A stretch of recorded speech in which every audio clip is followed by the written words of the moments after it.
गुरुमुखो, आज का सत्संग आदर्श गुरु भक्ति पर आधारित है। सभी गुरुमुख ध्यान से सुने और रूहानी लाभ उठाएं। श्री श्री 108 श्री सद्गुरुदेव महाराज श्री तृतीय पातशाही जी ने आपको जिस समय और जिस प्रकार की सेवा प्रदान की, आप हित चित्त पूर्ण श्रद्धा एवं कर्तव्यनिष्ठ बनकर पूर्ण करते गए। आपके लिए जंगल में झाड़ियों की सफाई करना, पत्थर उठाना, बाग बगीचे की संभाल और ट्रस्ट ऑफिस की सेवा करना अथवा प्रबंध समिति में सम्मान पाना सब एक समान था। आपका लक्ष्य एक ही था कि हे जिज्ञासु, तू अपने मालिक के ध्यान में पूर्णतः लीन हो जा, क्योंकि इसी का नाम ही योग है। तू स्वयं को मिटा दे, भक्ति मार्ग में बस यही पूर्णता है। सन 1954 में श्री आनंदपुर की पावन धरा पर जब श्री आनंद सर महातीर्थ का उद्घाटन हुआ और सेवा के लिए श्री वचन हुए, तो श्री तृतीय पातशाही जी ने प्रेम सागर में ऐसी डुबकी लगाई मानो सारी सृष्टि इस सौभाग्य को पाने के लिए दौड़ी चली आई। उस समय आप भी श्री आनंद सर की खुदाई अथवा पत्थर आदि उठाने की जो सेवा श्री आज्ञा से मिली, उसे संपूर्ण करने के लिए अपनी ही धुन में चुपचाप दिन रात सेवा में लीन रहे। आप श्री आज्ञा प्रातः समय 1 घंटा विशेष सेवा में महात्मा ध्यान सागर आनंद जी के साथ अवश्य भाग लेते। एक बार आप जबकि 1 घंटा सेवा कर चुके थे, तो महात्मा आत्म धर्मानंद जी ने आपको बुलाकर कहा कि आओ हमारे साथ ट्रक में पत्थर भरने की सेवा करें। तो आप उनके साथ चल पड़े। बावली पर ट्रक में पत्थर भरने के पश्चात आप स्वयं भी ट्रक में चढ़ गए और पीछे सड़क की ओर मुख करके खड़े हो गए। महात्मा जी ने मुंह मोड़ काटते हुए जोर से ब्रेक लगाई। अचानक ही एक भारी पत्थर लुढ़ककर आपके बाएं चरण पर आ गिरा। उसकी तीखी धार से वहां गहरा घाव हो गया। कुछ नसें कट जाने के कारण रक्त बहने लगा और बहुत तेज दर्द होने लगा। आपने उफ तक न की। चरण पर शीश से रुमाल उतारकर बांध लिया और श्री आनंद सर पहुंच गए। डॉक्टर रामलाल यहाँ पर जितनी चिकित्सा उपलब्ध थी, उसी अनुसार आपके चरणों पर पट्टी करते रहे। आप दर्द को सहन करते हुए सेवा में संलग्न रहे और श्री स्वामी जी श्री चतुर्थ पातशाही जी ने साधु वेश में ने कहा कि आपको गंभीर चोट आई है, थोड़ा आराम कर लें। आपने कहा, स्वामी जी, श्री सद्गुरुदेव जी तृतीय पातशाही जी के श्री चरणों में विनय न करना, दर्द है, ठीक हो जाएगा, यह सेवा में विघ्न है, टल जाएगा। सेवा ही जीवन है और आंतरिक सुख की दाता है, मुझे पाना है, इसे मुझे पाना है। उनके मुख से अनायासी वचन हुए कि सचमुच भी आप सहनशीलता और धैर्य की मूर्ति हैं। आप गुरु भक्ति में आदर्श हैं। उस समय आपको जो चोट लगी वह कोई साधारण नहीं थी, बल्कि नसें कट जाने के कारण आपके चरण में बहुत सूजन आ गई और दर्द भी बढ़ता गया। कुछ समय पश्चात आपका वही चरण अनबुझे अंगारों के ऊपर अनायासी पड़ गया। परंतु जब आपको जलन का तनक भी आभास न हुआ, तो डॉक्टर समझ गए कि यह नसों की गंभीर समस्या है उसने श्री गुरु महाराज जी के चरणों में विनय की कि आपको तुरंत उपचार के लिए भेजा जाए। आपके बड़े भाई की विनय पर महाप्रभु जी ने आपको कलकत्ता चिकित्सा के लिए भेज दिया गया। महाप्रभु जी ने अपना आशीर्वाद प्रदान करते हुए फरमाया कि घबराने की आवश्यकता नहीं है, आपने तो परमार्थ की बहुत बड़ी सेवा करनी है, आप बिल्कुल ठीक हो जाएंगे। कलकत्ता में उस समय के विख्यात डॉक्टर बैनर्जी ने आपके चरण की नसों का ऑपरेशन द्वारा ठीक किया और महात्मा नित्य अनमोलानंद जी भक्त वेश में आपको सेवा में भेजा गया, आपकी सेवा में भेजा गया। और महात्मा नित्य अनमोलानंद जी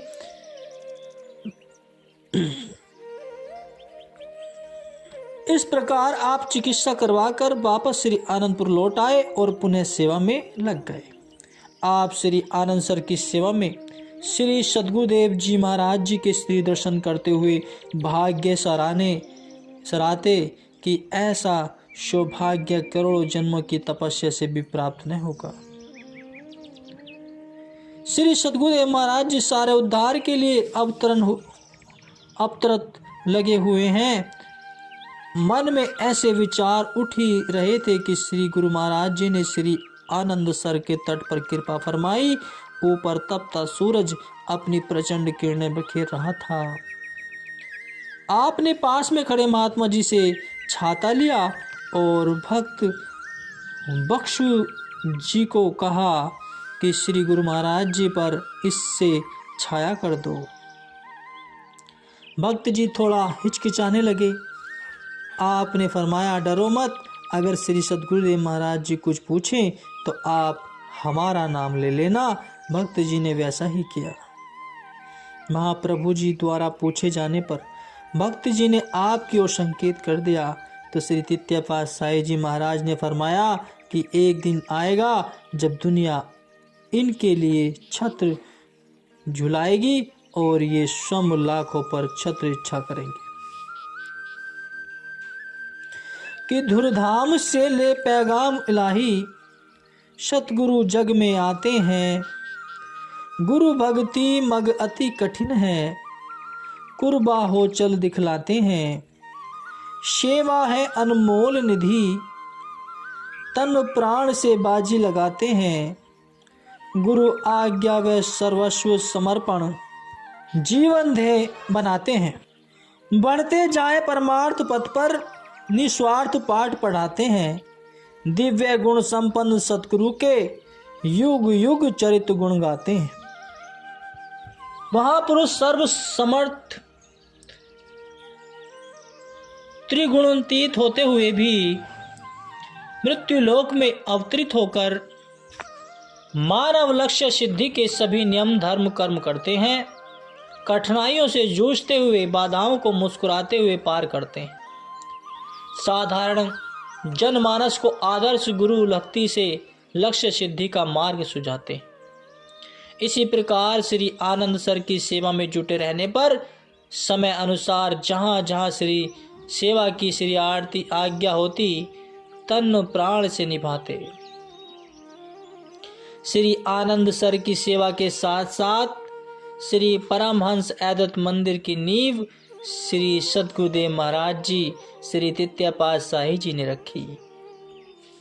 इस कार्य के लिए मकराना से संगमरमर का पत्थर लाने के लिए आपको श्री आज्ञा हुई। एक महात्मा जी जो ट्रक चालक थे उन्हें आपके साथ भेजा। उस समय जंगलों के मार्ग में डाकुओं का भय अधिक होता था। आपको किसी भक्त जी ने कहा कि महात्मा जी बचकर रहना, जंगली रास्ते में कई प्रेत आत्माएं अपनी सुंदरता का जाल बिछाए भरमाती हैं। तो एक आपका सुंदर स्वरूप, दूसरा मनोहर चितवन, इस साधु वेश में भी किसी को आकर्षित किए बिना नहीं रहते। आपने उत्तर दिया कि भक्त जी, हमारे श्री गुरु महाराज जी के सौंदर्य के सन्मुख कोई तुलना योग्य नहीं है ही नहीं। उनके श्री विचार हैं कि गुरु का शब्दहु रखवारे। चौकी चौरगिर्द हमारे, किस पावन नाम के सम्मुख किसकी हिम्मत है जो रास्ते की रुकावट बने। हमें तो केवल श्री आज्ञा सिरधार्य कर सेवा की ओर ध्यान देना है। आप महात्मा जी के साथ ट्रक में बैठकर मकराना की ओर चल पड़े। मार्ग में सड़क पर एक छोटी सी चाय की दुकान खोखा ही था। आप कुछ देर के लिए वहां रुक गए और चाय वाले ने आपके मुखमंडल की ओर निहारते हुए कहा कि महाराज, आगे रास्ता खतरनाक है, रात्रि के समय वहां ट्रक चलाना ठीक नहीं है। आप यहीं रात्रि बिता लें। यहाँ से कुछ दूरी पर मकान तो नहीं, कच्चा घरौंदा है मेरा। और आपने कहा अभी तो संध्या है, रात्रि तक हम काफ़ी सफ़र तय कर लेंगे और दृढ़ संकल्प कर लो, फिर रात्रि भी दिन में बदल जाती है। देखो अभी तो सूर्य चढ़ा हुआ है। आप वहां से आगे चल दिए। मार्ग में एक नाग फन फैलाए बैठा था। रात्रि का अंधकार गहरा हो चुका था। ट्रक की आवाज़ सुनते ही वह सड़क के एक ओर हो गया और आपको दर्द भरी आवाज़ सुनाई दी। आपने ट्रक रुकवाकर पूछा, कौन है, हमें क्यों भरमा रहे हो? उसने कहा, महाराज, आपके ट्रक की आवाज़ में एक दिव्य रोशनी में दिव्य पुरुष के दर्शन हुए और दर्द भरी आवाज़ सुनकर जब आपने अपने मुख से नाम शब्द का उच्चारण किया, उसे श्रवण कर हमें शीतलता मिली है। अब हमारे उद्धार का साधन आपके हाथ में। तो आपने कहा, हमारे हाथ में नहीं, श्री गुरु महाराज जी के हाथ में। आपने आंखें मूंद कर श्री गुरु महाराज जी को स्मरण किया और श्री तृतीय पातशाही जी ने साकार से दर्शन देकर आपको फरमाया कि आप इन्हें सब कुछ बता सकते थे, इनका उद्धार कर सकते थे और कर देते। आपने विनय की कि स्वामी जी, अभी मैं सेवक हूँ। इतना कह श्री चरणों में मस्तक धर दिया। उधर गुरु शब्द की आवाज़ मुख से निकलते ही सामने आए यक्ष, गंधर्व एवं अन्य आत्माएं मंडराने लगी। श्री गुरु महाराज जी ने फरमाया कि हम आपको यह आज्ञा दे रहे हैं कि आधा घंटा ट्रक में ही गुरु शब्द जोर से उच्चारण करते जाओ। इन सब को कह दो कि इसी शब्द का उच्चारण करते रहो। जितना अधिक शब्द उच्चारण करोगे उतनी जल्दी उद्धार हो जाएगा। इनके उद्धार का समय आ चुका है। आपने श्री आज्ञा सिरधार्य कर सबको हुक्म सुना दिया। आधा घंटा श्री गुरु महाराज जी आपके पास ट्रक में विराजमान रहे। आप शब्द का उच्चारण करते जा रहे थे और देख रहे थे कि कई आत्माएं तो उसी समय ज्योतिर्मय बनकर जा रही थी। आपने विनय की कि स्वामी जी, मैंने आपके विश्राम में विघ्न डाला। आप स्मरण करते ही प्रकट हो गए। श्री गुरु महाराज जी ने फरमाया कि हम तुम दोनों एक स्वरूप हैं। ये काम तुम्हारा था जो हमसे पूरा करवाया। आप जब भी इस मार्ग से जाते, चाय वाली दुकान पर अवश्य ठहरते। वह भी बिना करता ही कि महाराज, आते जाते यहाँ अवश्य ठहरा कीजिए। देखो आपकी कृपा से यहाँ कितनी जल्दी सड़कें व रास्ते बन गए हैं। आप हम पर भी कृपा करें। घरौंदे में अपने चरण डालकर उसे पक्के मकान में परिवर्तन कर दें। वह आपसे चाय के पैसे नहीं लेता था। आपने कहा कि संतों से लेन देन का संबंध तो चलता आया है। तुम्हारा मकान तो बन जाएगा, परंतु श्री आनंदपुर में आकर गुरु शब्द लो और नाम की कमाई से फूलो फलो। कुछ ही समय में उसकी कोठी और दुकान दोनों बन गए। वह श्री आनंदपुर का स्थान पूछता हुआ परिवार सहित यहाँ पहुंचा तो आप गुरु गद्दी पर आसीन थे। उसने परिवार सहित नाम दीक्षा ली और श्री दर्शन कर निहाल हो गया तो पुनः श्री दर्शनों के लिए श्रद्धा से आने लगे। इस प्रकार आप श्री आनंदपुर में सेवा कार्य करते हुए अमृतसर, जलंधर, दिल्ली, इंदौर, जबलपुर एवं अन्य कई आश्रमों पर गए। वहाँ के महात्मजन एवं बाइयाँ आपको सत्संग करने के लिए विनय करती। तो आप फरमाते कि हमें श्री आनंदपुर की सेवा में आनंद आया है, अभी समय नहीं है। आपको मौन प्रिय था, इसलिए किसी से ज़्यादा मेल मिलाप नहीं रखते थे। जिस कार्य हेतु जाते उसे पूर्ण कर शीघ्र ही श्री आनंदपुर लौट आते। श्री सद्गुरुदेव महाराज जी ने आपको श्री आनंदपुर के कुछ प्रबंध सौंपकर प्रबंधक बनाया। आप सब कार्यों को कर्तव्यनिष्ठ बन पूरा करते गए और श्री सद्गुरुदेव महाराज जी ने 31 अक्टूबर सन 1963 में रूहानी जानसीन का रहस्य समझाने के लिए श्री स्वामी जी श्री चतुर्थ पातशाही जी को एकांत में बुलाया।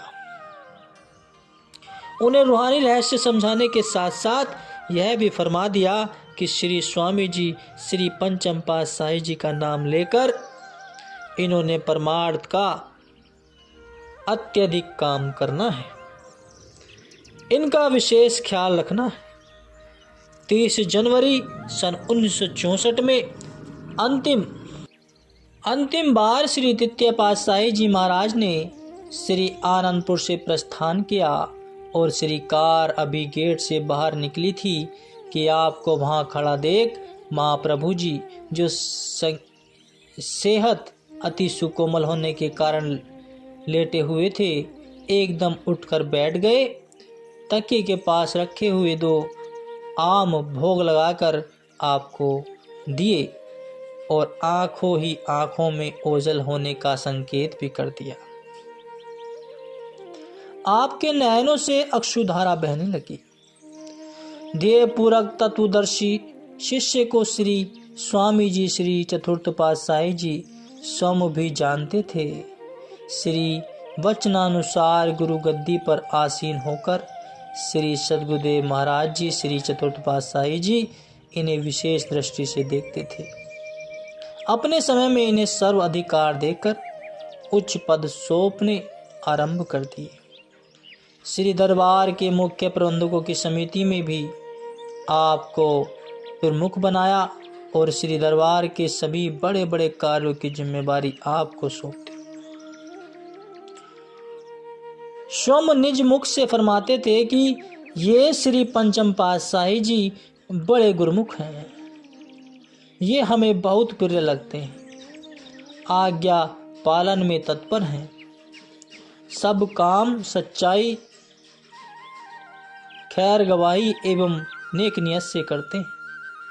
श्री सद्गुरुदेव महाराज जी श्री चतुर्थ पातशाही जी के समय में भी आप गुरु निष्ठा, भक्ति एवं सच्ची लगन से सेवा एवं श्री आज्ञा पालन में विशिष्ट बने रहे। बोलो जयकारा, बोल मेरे श्री गुरु महाराज जी की जय।